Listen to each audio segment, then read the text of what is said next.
2 o'clock a.m., 1958. Billie Holiday calls Bumpy Johnson. Voice shattered. Cash stolen. Face split open. 4 hours later, her manager's in a bed with a broken jaw, collapsed lung, and 0 questions from the cops standing guard. Who breaks a man before sunrise and makes the NYPD go deaf? The phone rang at 2:17 a.m. like a blade dragging across bone. Bumpy Johnson's apartment sat in darkness. The only light coming from his cigar, a red coal burning in the corner like the eye of something predatory watching Lenox Avenue through frosted windows. He didn't move on the first ring. Didn't breathe differently on the second. Men who survived Harlem learned early that rushing toward sound was how you ended up with your name carved into a headstone before 30. On the 4th ring, his hand moved slow, deliberate, lifting the receiver like he was handling a loaded weapon. He pressed it to his ear and said nothing, just waited in the dark, listening to what came through the line. What he heard wasn't crying. It was the sound of something breaking from the inside out, wet gasps that only happen after a woman's been hit hard enough to forget how to breathe properly. Bumpy's jaw locked. His free hand closed into a fist so gradually you could count each knuckle cracking in the silence. 30 seconds passed. Outside, a delivery truck rumbled past, its engine coughing black smoke into the frozen air. Then the voice came through. "It's me." Not the voice that had made grown men weep at the Cotton Club. This was the voice of prey that just learned hunters don't always wear uniforms. He took everything tonight. Bumpy, every cent from the weekend sets. Called it overhead. But his hand.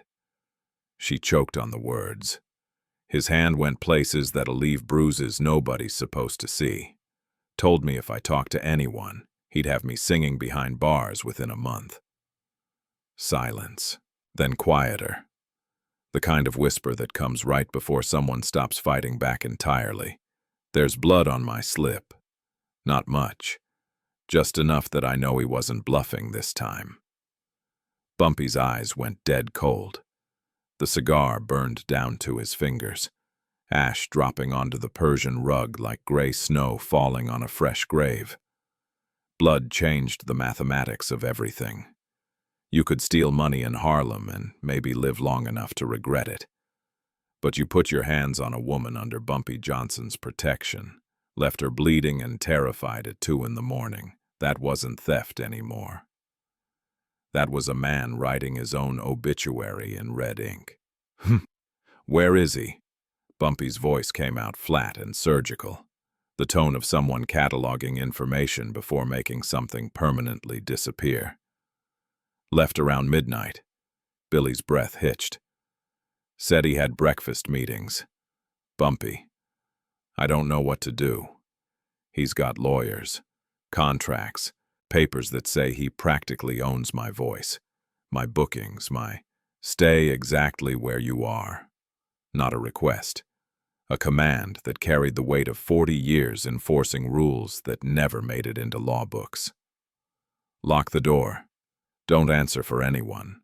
Don't call the police, they won't help. And we both know some precincts keep records that benefit the wrong people. I'll handle this." He hung up before she could ask how. The receiver settled into its cradle with a click that sounded like a coffin sealing shut. For 3 long seconds, Bumpy stood motionless, staring at the phone like it had just handed him a death sentence to execute. Then he moved with the efficiency of a man who'd ended problems before they became headlines. He crossed to the mahogany desk, pulled open the bottom drawer, and extracted a notebook bound in black leather unremarkable except for what it contained. Pages filled with names, dates, amounts, the kind of documentation that never saw daylight but always told the complete truth. He flipped to Levy, J., and scanned entries written in his own precise handwriting. October 1956 first observation. December 1956. Pattern confirmed. March 1957. Escalation noted. September 1957. Physical evidence observed. January 14th, 1958. Final transgression. His thumb traced the ink pressed deep into paper. When you document a man's crimes meticulously enough, you don't need a courtroom.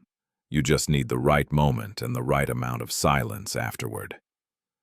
18 months he'd watched John Levy swagger through Harlem like gravity had granted him an exception. 18 months of patience while Levy pocketed Billie's earnings, tightened his grip, grew comfortable with the idea that paperwork made him bulletproof, but patience wasn't infinite. And tonight, Levy had found the edge. Bumpy closed the notebook, slid it into his coat pocket, and reached for the rotary phone. One call. 3 words that came out cold as a morgue drawer. "Bring the Cadillac." The voice on the other end didn't ask questions. When Bumpy called at 2 a.m., you showed up with the car that had extra trunk space and you kept your curiosity to yourself. Before leaving, Bumpy stopped at the window overlooking Lenox Avenue. Empty sidewalks, clean snow, streetlights casting yellow pools on pavement that would look exactly the same come sunrise. That was the thing about real power in Harlem. It didn't announce itself with police sirens and newspaper headlines. It moved in the gaps between official reports, in the conversations cops had about what they definitely didn't see, in hospital records where injuries got attributed to accidental falls that nobody questioned too closely.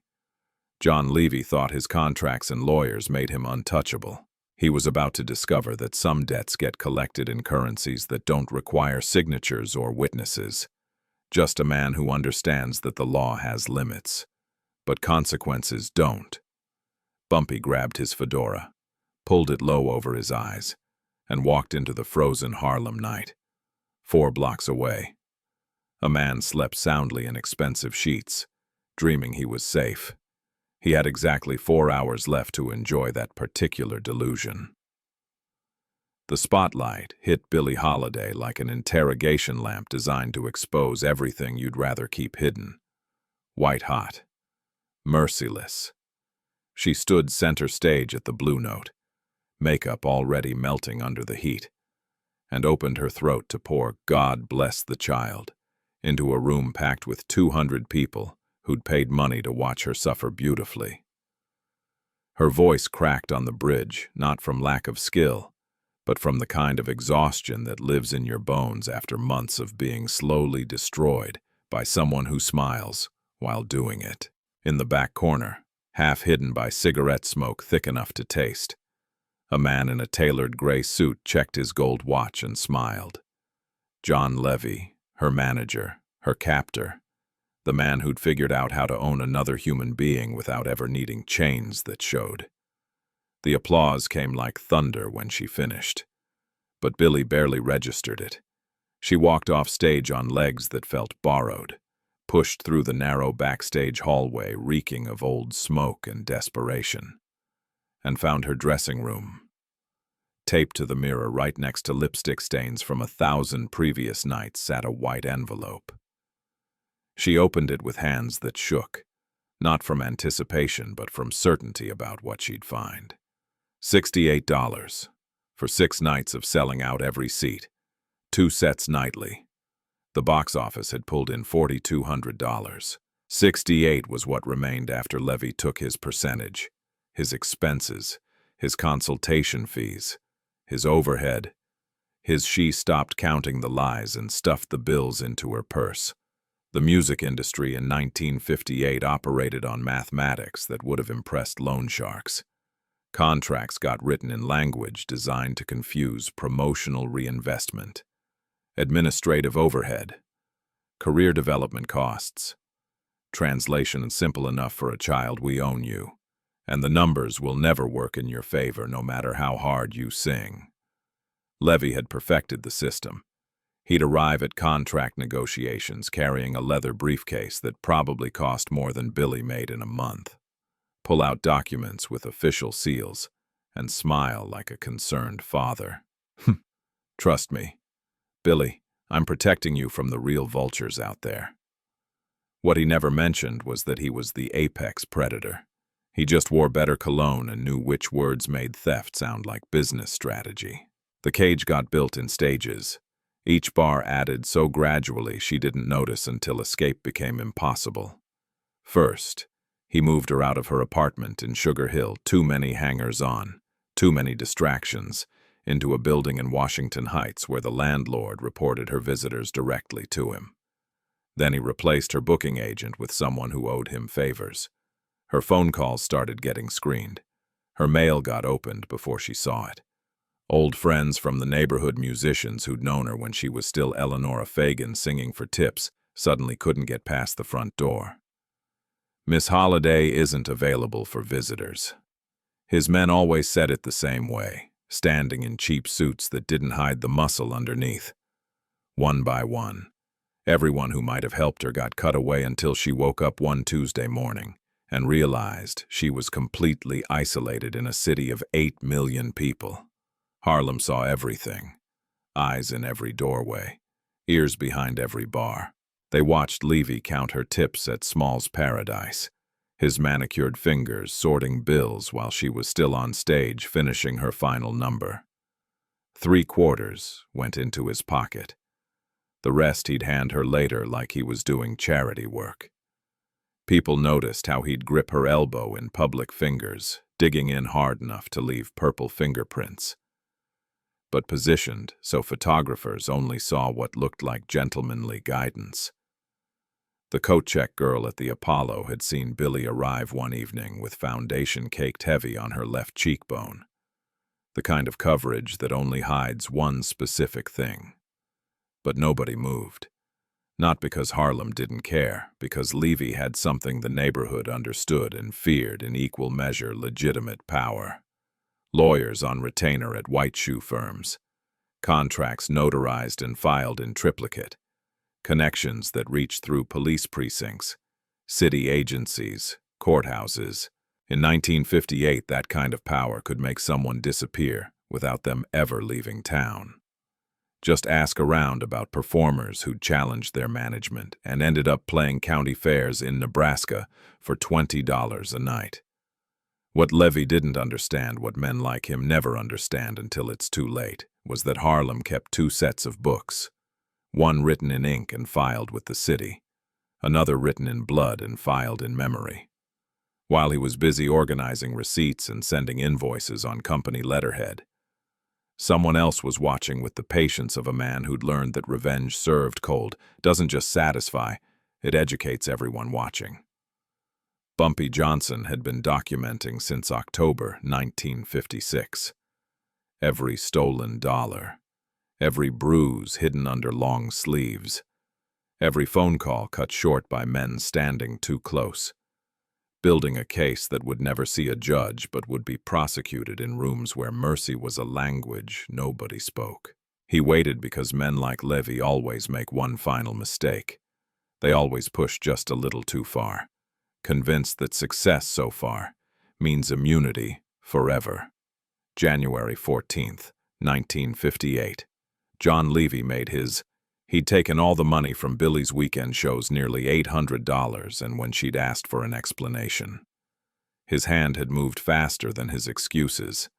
Not hard enough to break bones that would show up on X-rays, just hard enough to make absolutely certain she understood the hierarchy. Then he'd leaned in close, his breath reeking of gin and entitlement, and whispered words designed to cage her forever.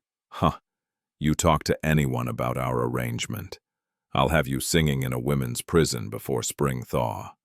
And nobody, not your friends, not Harlem, not God himself, will stop me. He left her apartment at 11:47 p.m., whistling some jazz standard he'd probably stolen royalties from, convinced he'd just reinforced the natural order of his world. What he'd actually done was guarantee he'd never see February. By sunrise, every bartender in Harlem would know what happened, and the man who controlled those bartenders was already making calls, his voice quiet and final as dirt hitting a coffin lid. Bumpy Johnson first spotted John Levy on October 23, 1956, standing outside the Apollo Theater under marquee lights that painted his shadow long and sharp across wet pavement. Levy stood there in a cashmere overcoat, briefcase in one hand, the other adjusting gold cufflinks that caught streetlight like promises made by men who never intend to keep them. Most managers in Harlem back then looked hungry, chain-smoking through cheap suits, sweating over missed payments, one bad weekend away from getting their legs broken in an alley. Levy looked fed, satisfied, like he'd already won a game everyone else was still trying to understand. He watched Billie Holiday walk to her car with the expression of a man calculating compound interest on someone else's talent. And something about that looked cold, mathematical, devoid of anything resembling human warmth, made Bumpy's instincts flare like a match struck in a room full of gasoline fumes. In Harlem, you survived by reading men faster than they could lie to you, and Levy was a lie in Italian wool. For 18 months, Bumpy didn't move. This drove his crew half crazy. "We know he's robbing her blind," they'd say during late-night poker games in back rooms where cigar smoke hung thick enough to carve. "Why the hell are we waiting?" But Bumpy understood timing the way a butcher understands where to cut. Move too early. You're just another street thug with impulse control problems. Move at the exact moment when everyone can see the cancer. You're performing a public service that people remember with respect.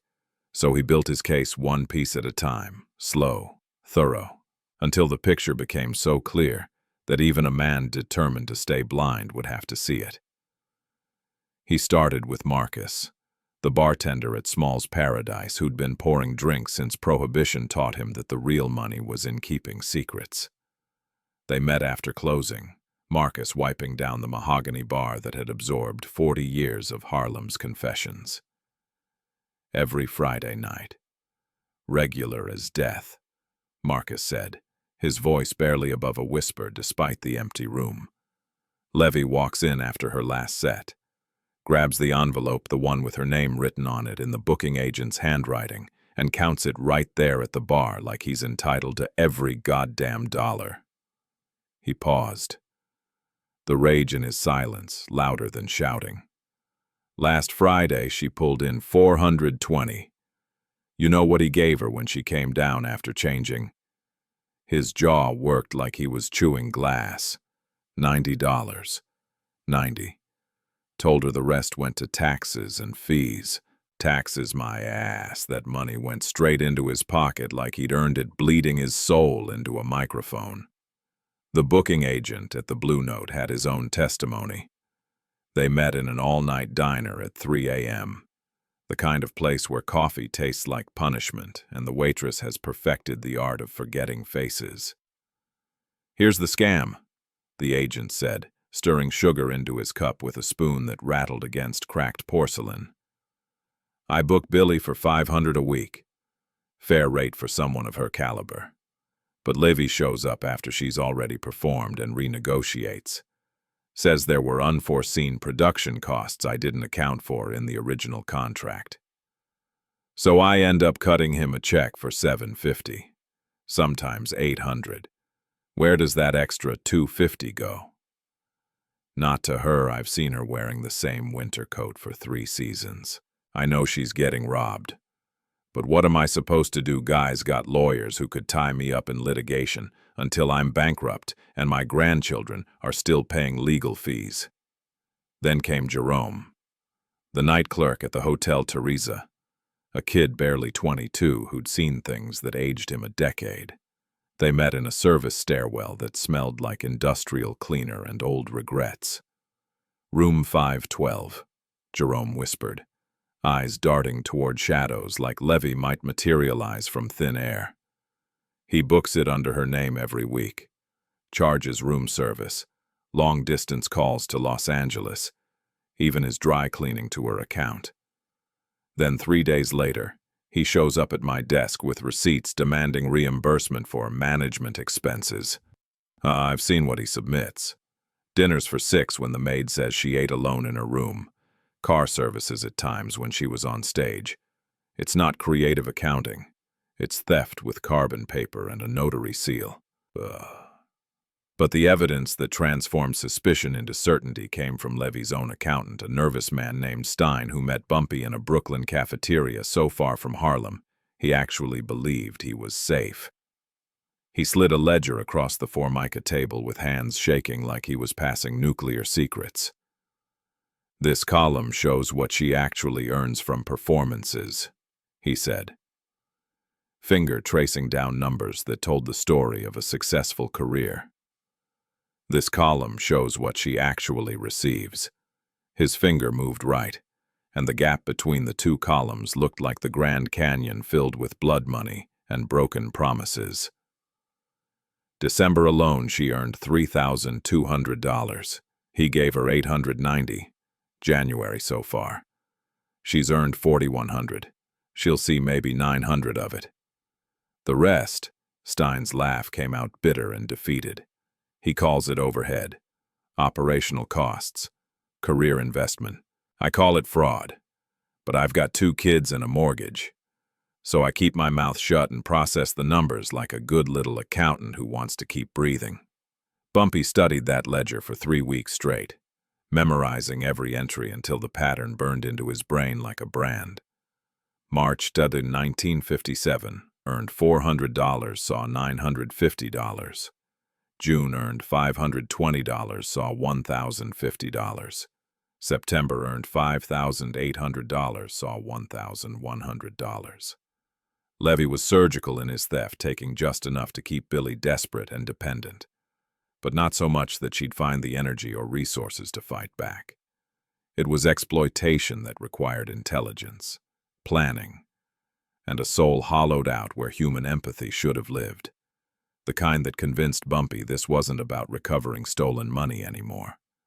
This was about removing a predator before he got comfortable enough to escalate from theft to something even darker.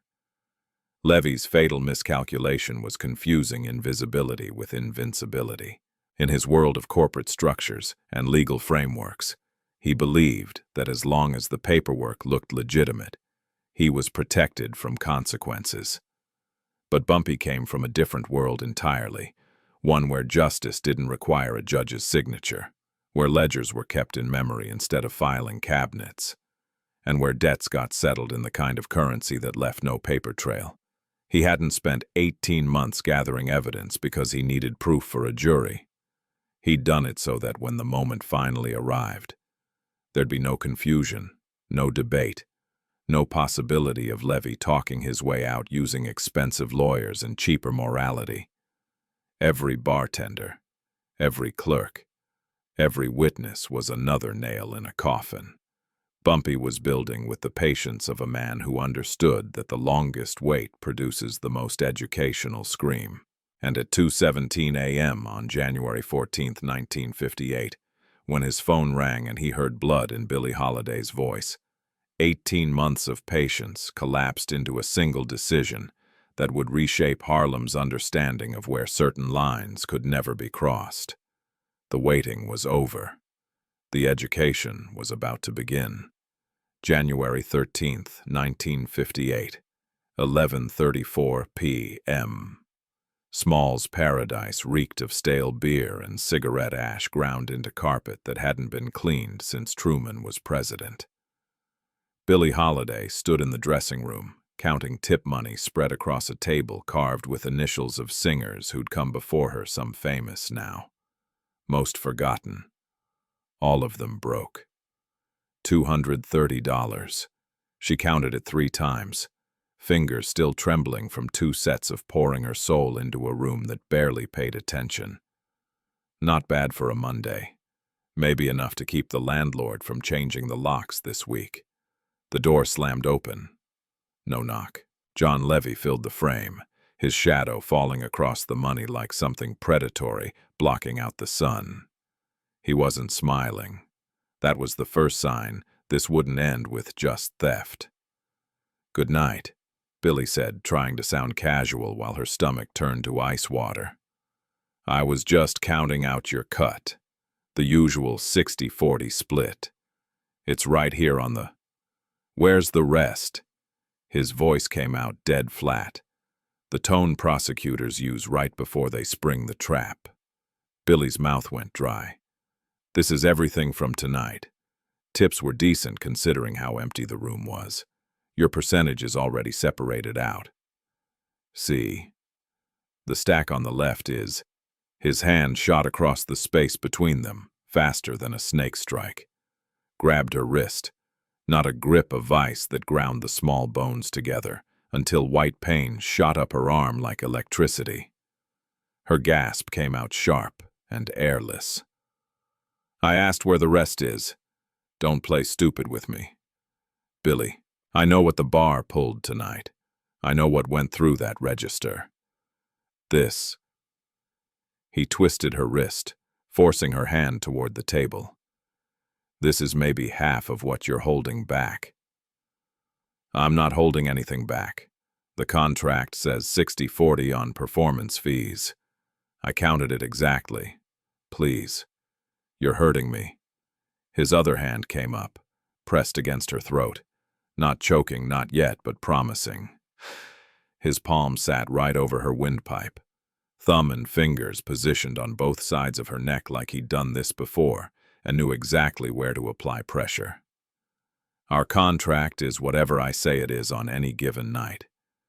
You seem to forget that I own you, your bookings, your schedule, your career. Without me, you're just another washed-up addict singing for drinks in Newark. His breath hit her face, whiskey fumes mixed with something rotten underneath, like meat going bad.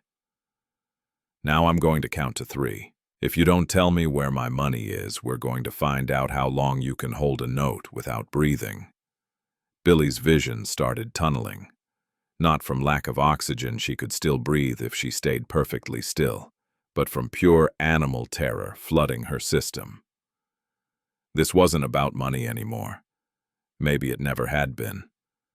This was about a man who'd discovered that owning someone's contract meant he could own their body, their choices, their right to say no.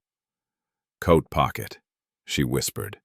The words scraped her throat where his palm pressed. Left side, 120. I was saving it for rent, but take it. Please just take it and let go. He held the pressure 5 more seconds, long enough that her pulse hammered against his palm. Long enough that she understood this was a lesson being taught, not just money being collected. Then he released her. She stumbled backward into the wall, both hands flying to her throat, gasping like she'd been underwater. Her wrist throbbed where he'd gripped it. Tomorrow there'd be 5 perfect bruises shaped like fingertips. Levy walked to her coat hanging on a hook, rifled through the pocket with the casual efficiency of a pickpocket, pulled out the small roll of bills she'd hidden, counted them without turning around, then stuffed them in his jacket. See how simple things are when you cooperate. His voice shifted back to that pleasant, professional tone that made everything worse. This is why I handle your finances, Billy. You clearly can't be trusted to understand basic mathematics. He turned, straightening his tie. I'll be by your apartment Wednesday to collect this week's room and board reimbursement. Have 500 ready. Cash. Small bills. 500, but I don't owe. And Billy. He paused at the door, silhouetted against the hallway light like an executioner framed in a doorway. Hey, if you mention tonight's conversation to anyone, I'll make 1 phone call to the Narcotics Bureau. They're very interested in certain patterns involving performers and controlled substance. I'd estimate you'd be in custody within 6 hours, and the only singing you'd do for the next decade would be in a women's federal facility. Do we understand each other? She nodded because her throat hurt too much to speak, and because terror had locked her vocal cords tighter than his hand had. He left. The door clicked shut with the finality of a coffin lid. Billy stood there, shaking, staring at the empty table where her money had been, feeling the throb in her wrist pulse in time with her heartbeat, tasting copper where she'd bitten her tongue hard enough to draw blood. 90 seconds passed.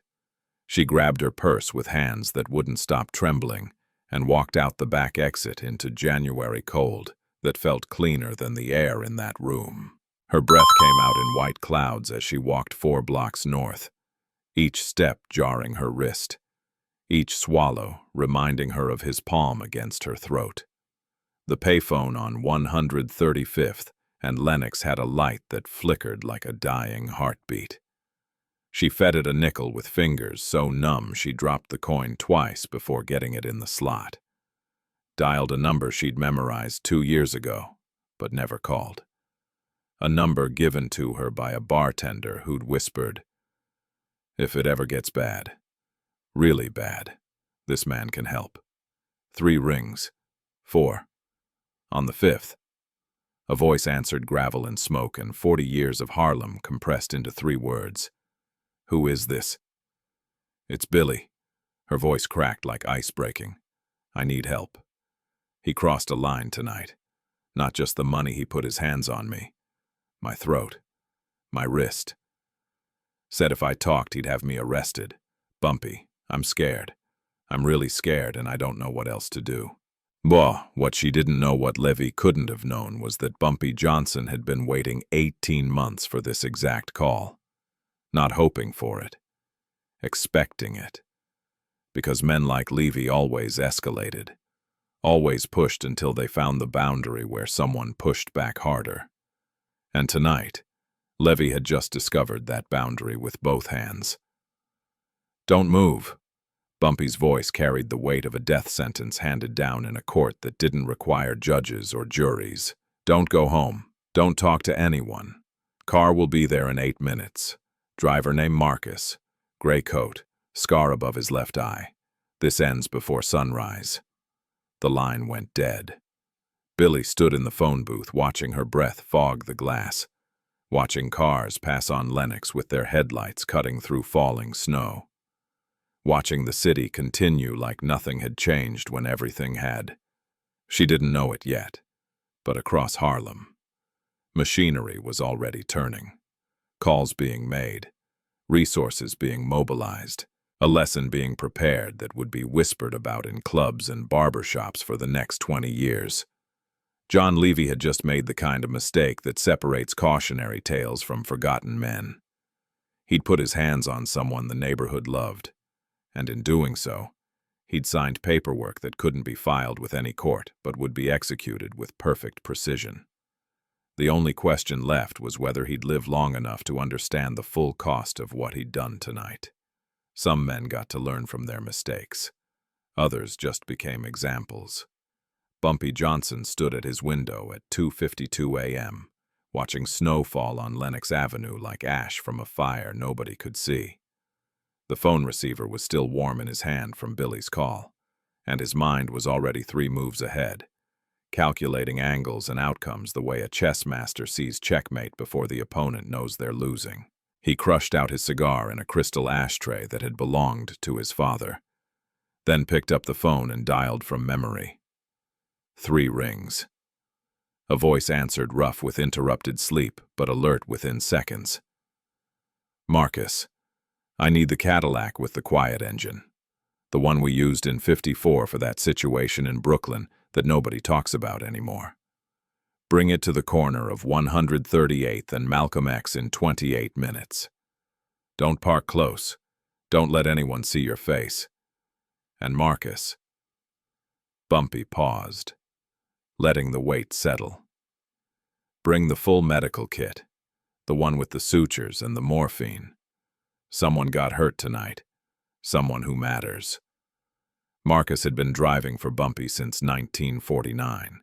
He knew that questions led to answers you couldn't unknow. 28 minutes, corner of 138th, full kit. Anything else? "Make sure the trunk locks from inside. We might need options." Bumpy's voice carried no emotion, just information delivered like a grocery list. "Understood." Click. The second call went to a number in Brooklyn Heights, a brownstone where Dr. Raymond Crawford lived alone after his wife died in '52 and took his interest in normal working hours with her. The phone rang 8 times before connecting. "Doctor Crawford, this is Bumpy Johnson. I need you available from 4 a.m. until I say you're finished. Triple your normal rate. Cash. You'll be treating injuries that won't appear in any medical records because the patient can't afford to have them documented, and because certain people would use those records to finish what they started tonight." Crawford had patched bullet wounds in basement apartments since the war ended. He understood that some bleeding never made it into official reports. "What kind of injuries are we discussing?" "Soft tissue damage to the throat, significant bruising to the wrist, possibly nerve involvement, psychological trauma. The patient is female, mid-40s, and was assaulted by someone who believed he was untouchable." Bumpy's voice went colder. "The person who caused these injuries will require attention later, but that's secondary. Your job is making sure she's stable and won't have complications that show up in 3 weeks when we can't protect her anymore." "I'll need my full kit. Where should I meet you?" "Car picks you up at 3:50 a.m. Be standing on your front step. Don't bring anything that has your name on it. And Dr. Crawford Bumpy, let the silence stretch. If anyone ever asks whether you treated anyone tonight, the answer is you were home alone and your phone never rang.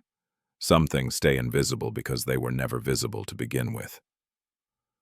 "I understand completely. I'll be ready." Click. The third call went to Billie. She answered before the first ring finished, voice raw and shaking. "Bumpy. Black Cadillac arrives in 6 minutes. Driver is Marcus Gray overcoat, scar over his left eyebrow, built like he used to box heavyweight. Don't get in any other car. Don't acknowledge anyone else. He takes you to a safe location where Dr. Crawford will examine you and document the damage in photographs that only I will ever see. You understand why we need photographs. Yes, evidence, in case he tries to, not for court, for leverage. Men like Levy respond to 2 things: legal pressure and the threat of what happens when legal pressure fails. I'm building both." Bumpy's voice softened microscopically. "How bad is the pain right now, scale of 1 to 10? "My wrist is maybe a 7. My throat is—" She swallowed, and he heard the catch. "It hurts to swallow, to talk." He had his hand right on my windpipe, and I really thought he was going to— "He wasn't going to kill you. Men like him don't kill. They threaten just enough to maintain control. But he crossed a line tonight that changes everything. And I need you to understand something very clearly. Billie, what happened wasn't a misunderstanding. It wasn't about money. It was a man testing how much damage he could do because he thought nobody would stop him. He was wrong." She started crying, the kind of crying that sounds like breathing broken into pieces. "What are you going to do to him?" "I'm going to have a conversation about boundaries and consequences. That's all you need to know. Your job is to let Dr. Crawford patch you up. Get some sleep somewhere safe. And trust that by the time the sun comes up, John Levy will understand exactly what happens when you put your hands on someone Harlem protects. He's got lawyers, Bumpy. He told me he could have me arrested. He said he has friends in the narcotics division who— He told you that because fear is his only remaining tool now that you've made this call. Lawyers work 9 to 5 and they need paperwork. I work in the hours where paperwork doesn't exist and the only documentation is a memory." Bumpy's voice hardened into something that sounded like a promise carved in granite. "John Levy is about to learn that contracts mean nothing when you violate someone in the wrong neighborhood. Get in the car when Marcus arrives. This ends before dawn." He hung up before she could ask more questions. Questions created witnesses. Witnesses created complications. Better she didn't know the specifics of what happened in rooms where mercy was a negotiation, not a guarantee. Bumpy returned to his desk and opened the black leather notebook one final time. Turned to the last page. Below, January 14th, 1958, Final transgression. He wrote in handwriting that looked like a court clerk's Woodside Hotel, room 412, 4:20 a.m. Settlement reached. He'd known since November that Levy kept a room at the Woodside under the name James Lawrence, a place where he took women he didn't want photographed with him, where he counted cash that would never appear in tax filings. Vincent, the night clerk, had provided the room number and a duplicate key after Bumpy reminded him about that situation in 56 involving Vincent's nephew and a stolen car that somehow never got reported. Debts didn't always get paid in money.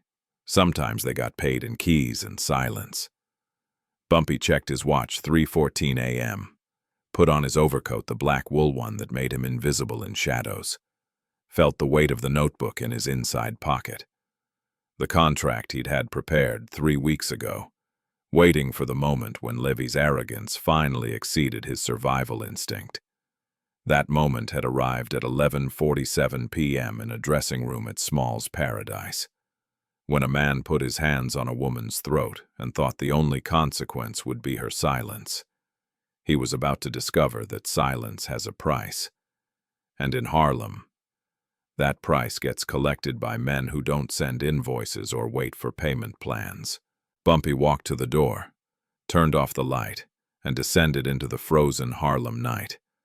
Behind him, his apartment sat dark and empty, giving no indication that decisions made there were about to teach an entire industry what happens when you confuse legal authority with actual power. John Levy had 73 minutes left to sleep soundly. After that, he'd spend the rest of his life sleeping with one eye open, if he slept at all. The Woodside Hotel squatted on 142nd Street like a secret carved in brick, 7 stories of rooms rented by the hour or the week, depending on what you needed hidden.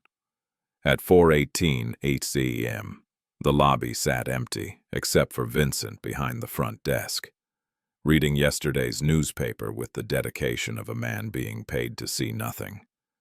When Bumpy walked in, Vincent's eyes flickered up for a microsecond, then dropped back to newsprint that suddenly became fascinating.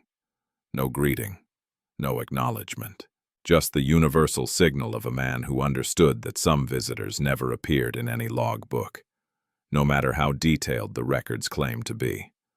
Bumpy crossed marble floors that had absorbed 50 years of footsteps belonging to people who couldn't afford to be remembered. Took the stairs instead of the elevator, quieter. More control. Easier to disappear down if circumstances required a different exit than the one he'd entered through. 4th floor. Hallway carpeted in a pattern designed to hide stains, lit by bulbs that flickered like dying thoughts. Room 412 sat at the far end, light bleeding under the door. Levy was awake, probably counting stolen money or reviewing forged expense reports. Because predators never rest easy, they just don't recognize the sound of footsteps approaching until it's too late to run. Bumpy pulled the duplicate key from his pocket, slid it into the lock with the practiced silence of someone who'd opened doors that weren't supposed to open countless times before. The mechanism turned. He gripped the handle, pushed the door open in one fluid motion, and stepped inside. John Levy sat at a narrow desk against the far wall, papers spread like evidence at a crime scene he didn't know he'd committed. A tumbler of whiskey sat at his elbow, half empty. He looked up, irritation flashing across his face before recognition hit. Then confusion, then the first cold edge of understanding that something very wrong was happening.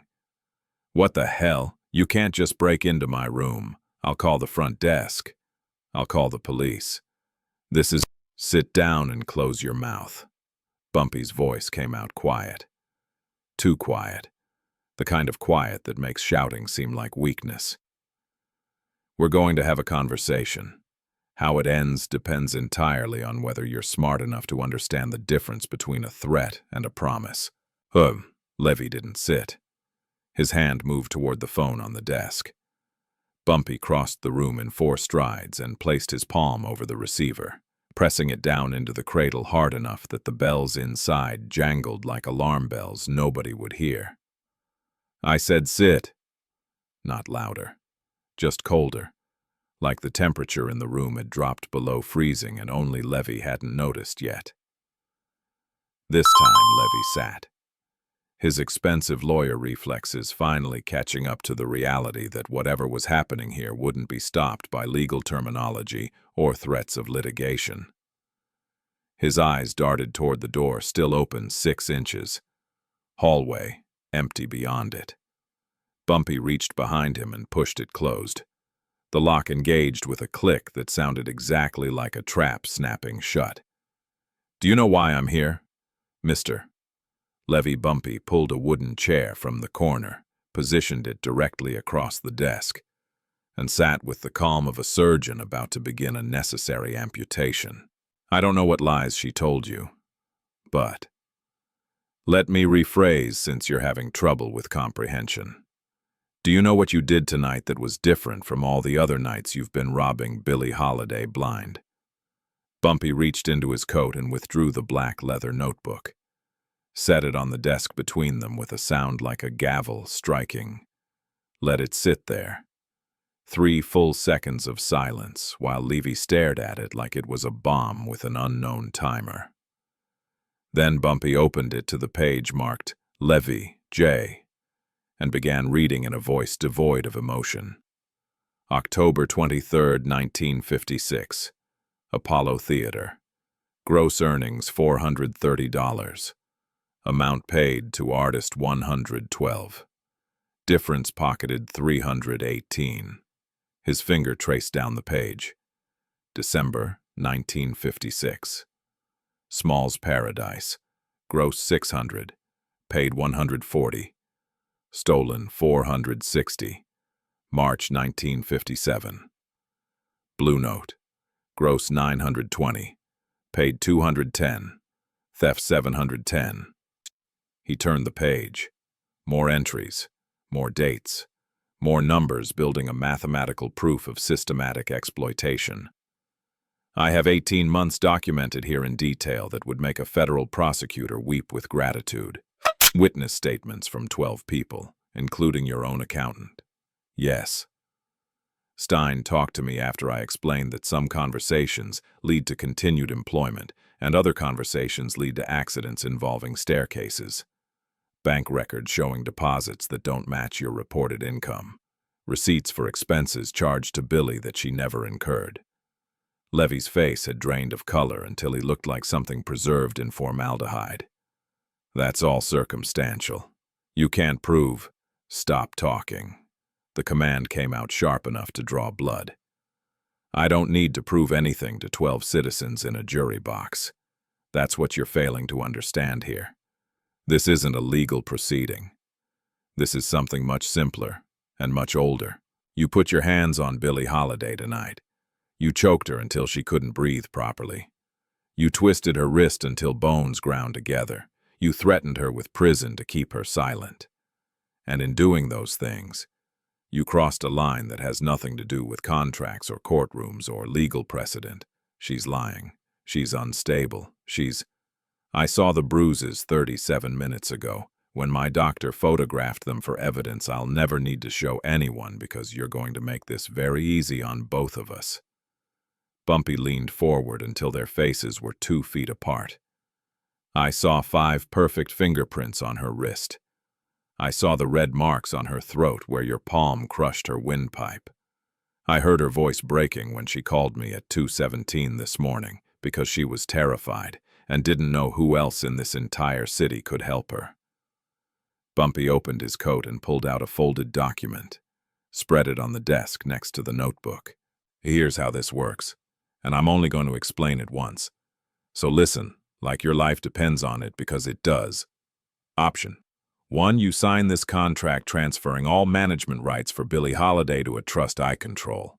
You return $42,000, that's my accountant's calculation of your total theft over 18 months. You leave New York before sunrise. You never contact her, you never say her name. You disappear so completely that 5 years from now, people will struggle to remember you existed. Levy's mouth opened. Nothing came out except breathing that sounded like a drowning man. Option 2. Bumpy's voice dropped to barely above a whisper. I deliver this notebook to the IRS. Federal tax evasion on this scale carries minimum 10 years. With evidence this detailed, I'd estimate 15. And John. The use of his first name felt like a knife sliding between ribs. Prison is very different for men who hurt women. The other inmates have a particular way of welcoming people like you. It involves mop handles and screaming that guards somehow never quite hear. You're bluffing. But Levy's hands shook so hard the desk vibrated. You're a criminal. They won't take. I don't need to testify. I just mail the evidence anonymously. The IRS doesn't care where truth comes from. They care about collecting revenue they were cheated out of. And while you're sitting in a federal holding cell waiting for trial, Harlem is going to hear a very specific story about what you did tonight. About how you choked a woman the neighborhood loves. About how you stole from her while pretending to protect her. About how you threatened her with prison to ensure her silence. Bumpy stood, looked down at Levy the way an exterminator looks at a roach before deciding whether it's worth the effort to crush. So which is it? John, you leave with your freedom and whatever's left of your dignity, or you stay and learn what happens when you violate someone this neighborhood considers family. Choose now. Sun comes up in 82 minutes, and my patience dies with the darkness. Levy stared at the contract, at the notebook, at the door he couldn't reach, at the phone that wouldn't save him. His hands trembled violently as they reached for a pen. Where do I sign? Bumpy pointed to a line at the bottom, watched as Levy's signature sprawled across the page like a confession written in terror. When he finished, Bumpy took the contract, folded it precisely, and returned it to his coat pocket. You have until 6 a.m. to be on a train, a bus, or in a car heading anywhere that isn't New York. After that, people will be watching for you.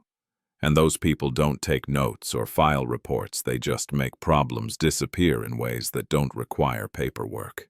He walked to the door, paused with his hand on the knob. One more thing, that whiskey on your desk. Finish the bottle. You're going to need it for the conversation that's about to happen. He opened the door. 2 men stood in the hallway, Marcus and another figure Levy didn't recognize. Both built like they'd learned violence as a first language and conversation as a distant second. Gentlemen, Bumpy said without looking back. Mr.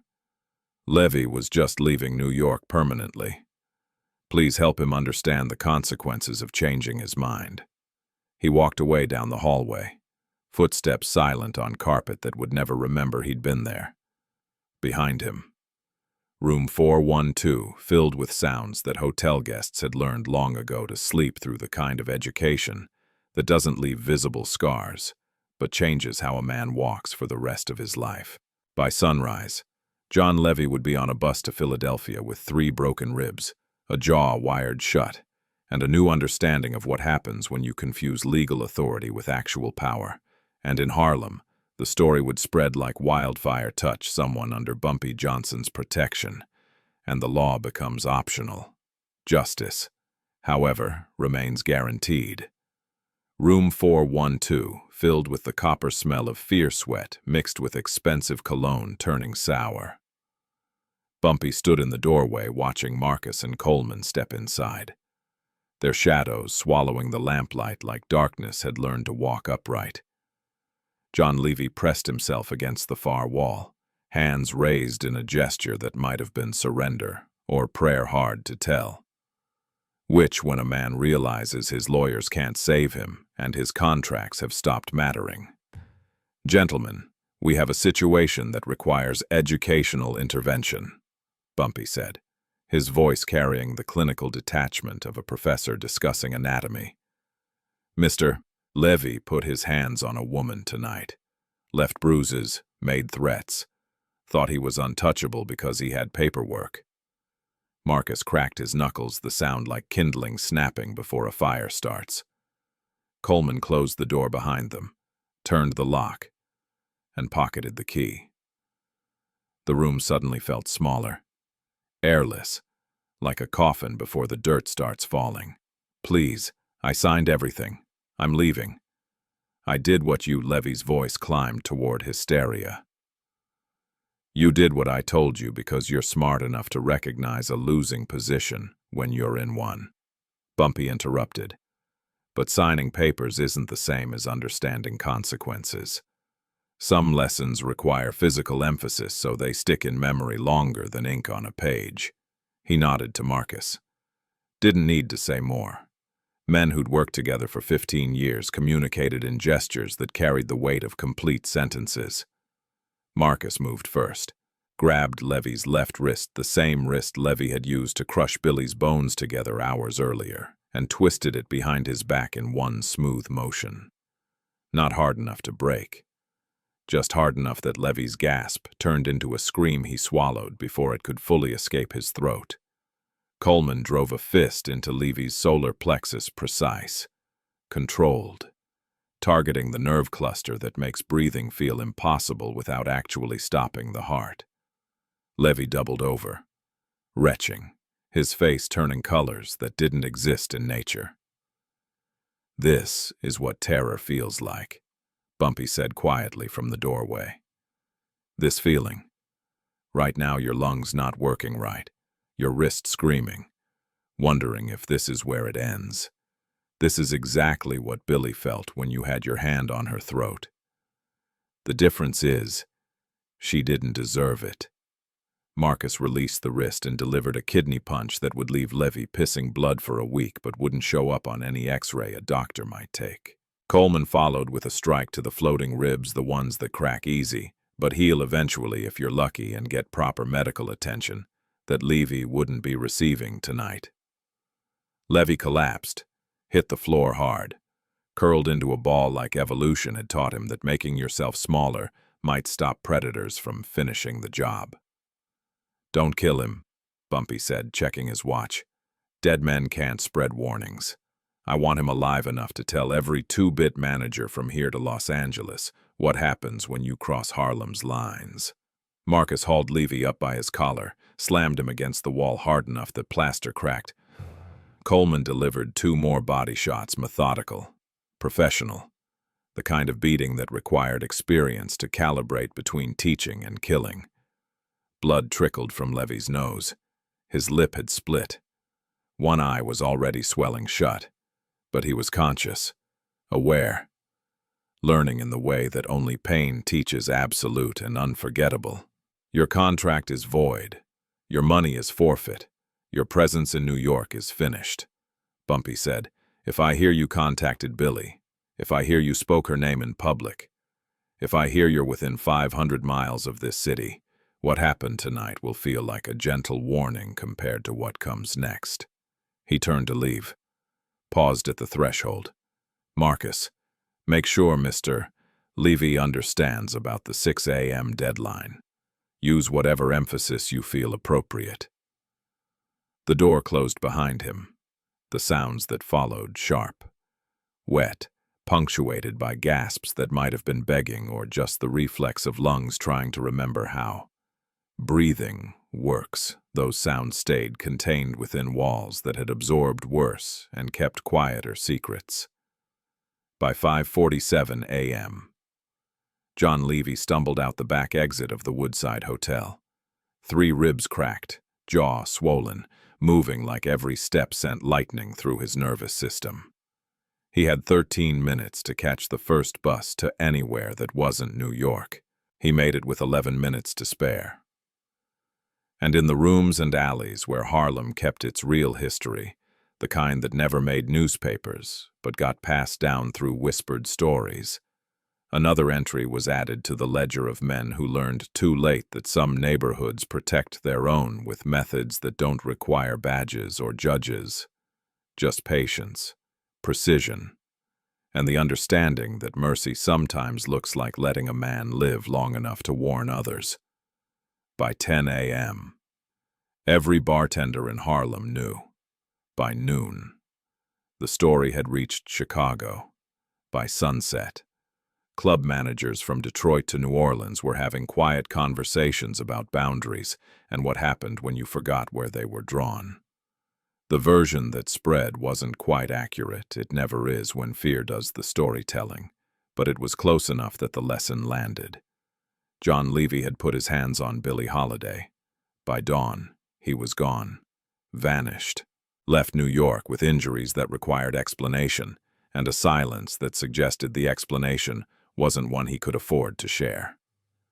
At the Blue Note, the new booking agent, a nervous kid named Tommy who'd gotten the job because the previous agent suddenly retired to Florida, triple-checked Billie's contract before presenting it, made sure every number added up, made sure her cut was counted in front of witnesses.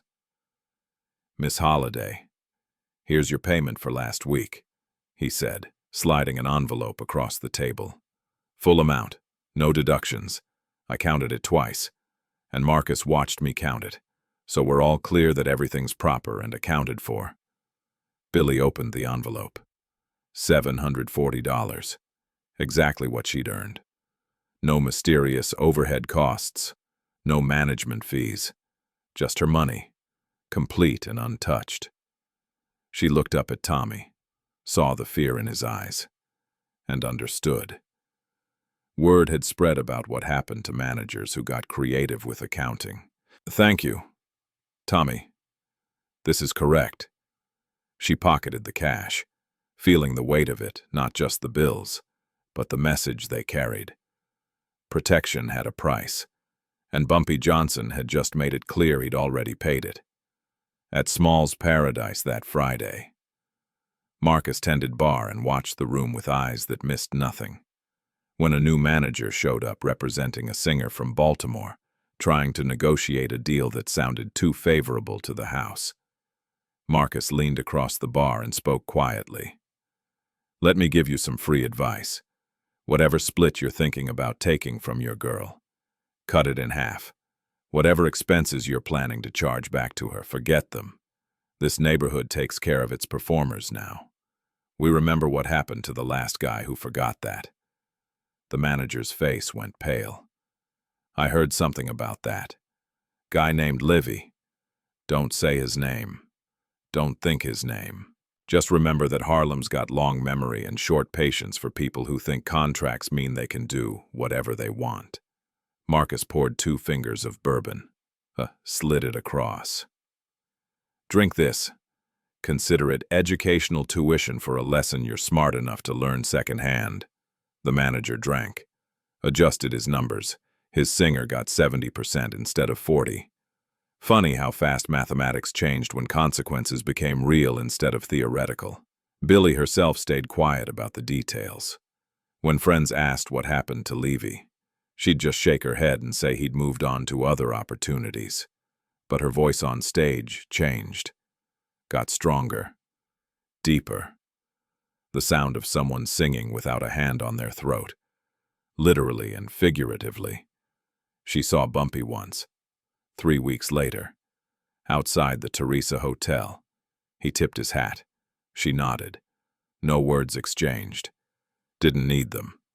Some debts get paid in silence, and some gratitude runs too deep for language. The music industry noticed. Contracts started shifting. Payment schedules became transparent. Managers who'd been operating in gray areas suddenly discovered religion about proper accounting.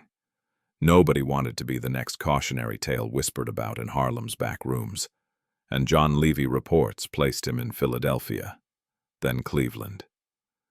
Then nowhere anyone could confirm. His name stopped appearing on contracts. His phone calls went unreturned. He'd become what Bumpy promised, so thoroughly erased that 5 years later. People would struggle to remember he'd existed, but the lesson remained, carved into Harlem's collective memory like scripture. Touch someone we protect, and geography won't save you. Lawyers won't save you. The only thing that might save you is running fast enough and far enough that you disappear before patience runs out. By 1959, Billie Holiday was keeping 85% of her earnings, had a new manager who treated her like an artist instead of a resource to be extracted. sang with a freedom that came through in every note. It wouldn't last, her demons ran deeper than any protection could reach, but for those final months, she was free. Truly free. And everyone who made that possible did so by understanding that sometimes justice requires methods that won't appear in any official record, but will be remembered long after the records are destroyed. July 17, 1959. Billie Holiday died at Metropolitan Hospital with 70 cents in her bank account and handcuffs on her wrist, arrested on her deathbed for drug possession. Because some systems never stop punishing the people they were supposed to protect. But in the months between January 1958 and that final morning, something changed. She sang like someone who'd remembered what freedom tasted like. Her voice carried weight that came from somewhere deeper than technique, the sound of a woman who'd been caged and then released, even if only briefly. Bumpy Johnson attended the funeral, stood in the back, didn't speak to reporters, didn't make himself visible. Just paid his respects to a woman who deserved better from every system designed to support her: the law, the industry, the men who'd claimed to manage her career while stealing her life. After the service, he walked back to his apartment on Lenox Avenue and opened the black leather notebook one final time, turned to the page marked Levy, J, and drew a single line through every entry, not erasing them, just marking them complete. Closed the book, put it back in the drawer, locked it. Some stories end with triumph. Some end with tragedy. This one ended with the understanding that power used correctly doesn't announce itself with headlines. It just quietly adjusts the world until people who needed protection got it, and people who violated that protection learned why they shouldn't have.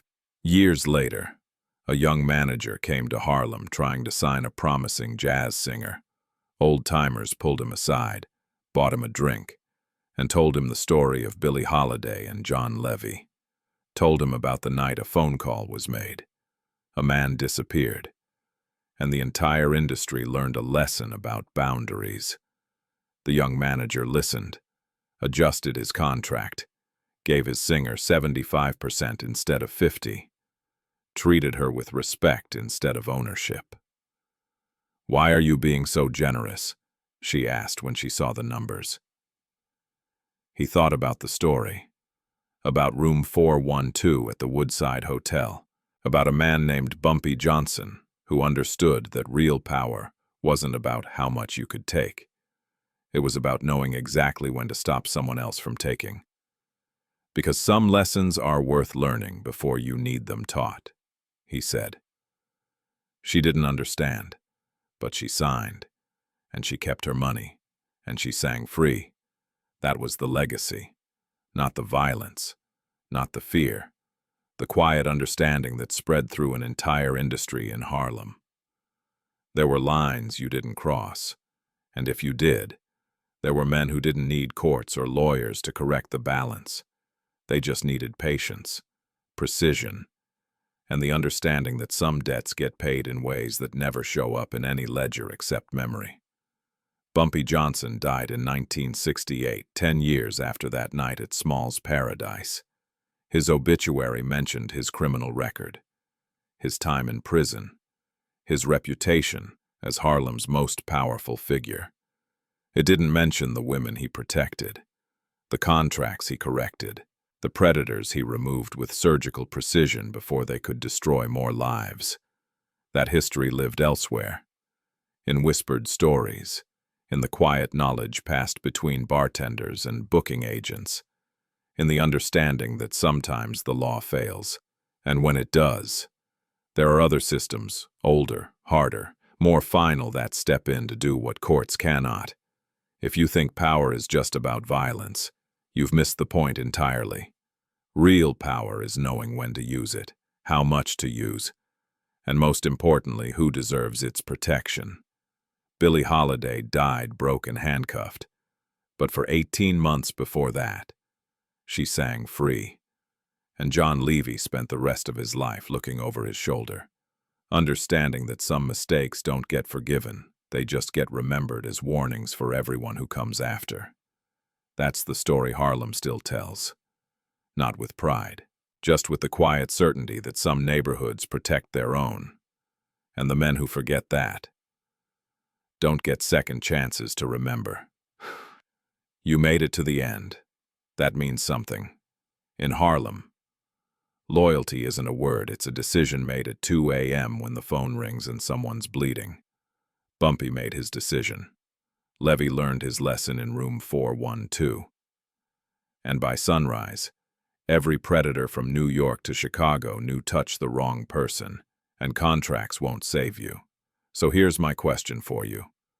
If it was your sister, your daughter, your friend, would you make that call, or would you let the law handle it?